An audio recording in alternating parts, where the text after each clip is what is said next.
Imagine getting sick today.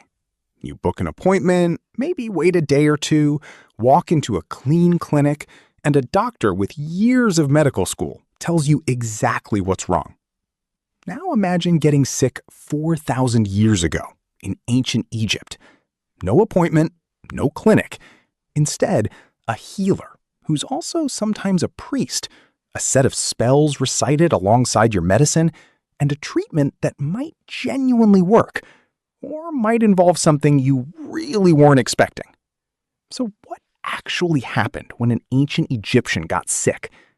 Turns out it was a strange, surprisingly advanced mix of real science and pure magic, and the line between the two wasn't nearly as clear as you'd think. Let's find out. Here's the assumption most people make. Ancient medicine must have been pure superstition, chanting and charms, with zero actual science behind it. Is that fair? Not really. Egyptian medical texts, some over 3,500 years old, describe real anatomical observations, actual surgical procedures, and treatments that modern doctors recognize as genuinely effective. At the same time, spells and prayers were recited alongside physical treatment, not instead of it, but next to it. Compare that to modern medicine, where treatment and belief are usually kept completely separate. You don't expect your doctor to say a prayer mid-surgery. For Egyptians, medicine and religion weren't competing systems. They were two tools used together, side by side, treating the body and something deeper at the same time. So what did an actual diagnosis look like? So how did an Egyptian healer figure out what was wrong with you? Surprisingly, methodically. Physicians examined the pulse at multiple points on the body, believing it connected directly to the heart, which they correctly identified as central to circulation, thousands of years before that was formally proven elsewhere. They asked questions, observed symptoms, and cross-referenced known cases recorded on papyrus scrolls, essentially an early medical reference library. One surviving text, the Edwin Smith Papyrus, reads almost like a modern medical case file. Symptom, examination, diagnosis, and treatment laid out in that exact order.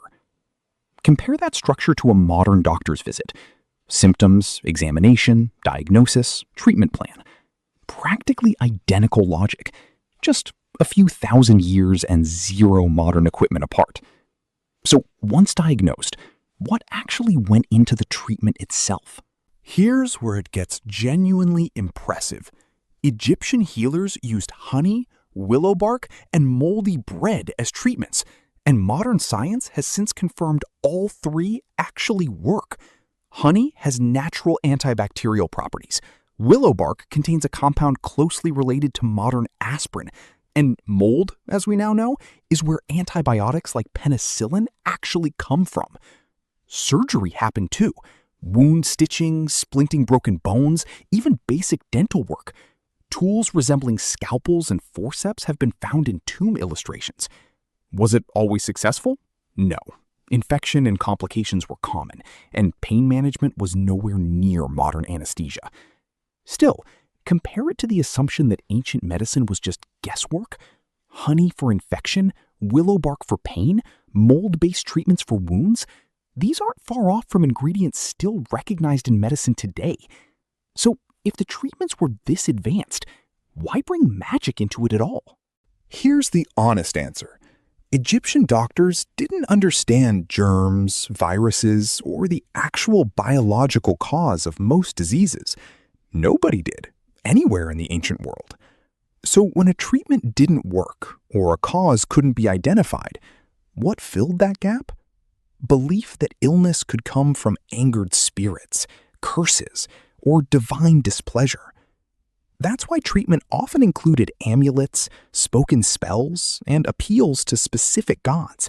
Sekhmet for plagues, Thoth for wisdom and diagnosis, Isis for healing more broadly.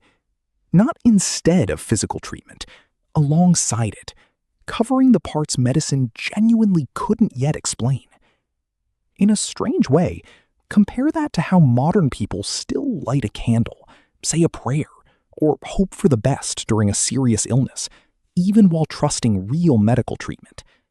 The instinct to reach for something beyond science, when science hits its limits, hasn't fully disappeared. It just looks a little different today.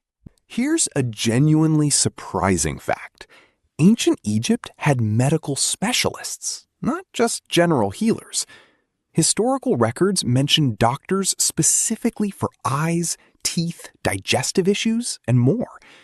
One Greek visitor centuries later even wrote, somewhat amazed, that Egypt seemed to have a different doctor for every single part of the body.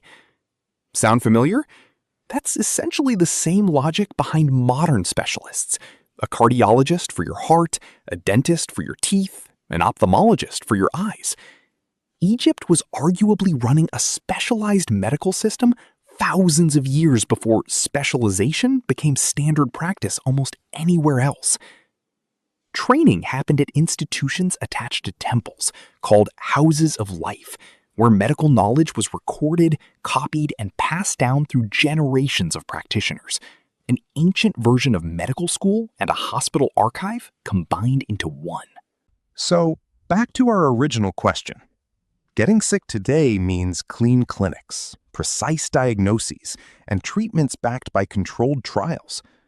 Getting sick in ancient Egypt meant a healer checking your pulse, prescribing honey or willow bark that might genuinely help, and covering whatever science couldn't yet explain with prayer.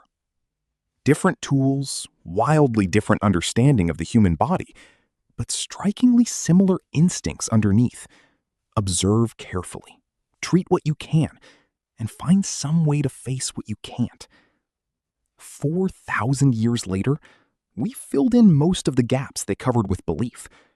But the core impulse to heal, to explain, to hope really hasn't changed all that much. And if today's journey into ancient medicine got you curious about what we uncover next, there's a simple way to come along. Just hit subscribe so you don't miss it.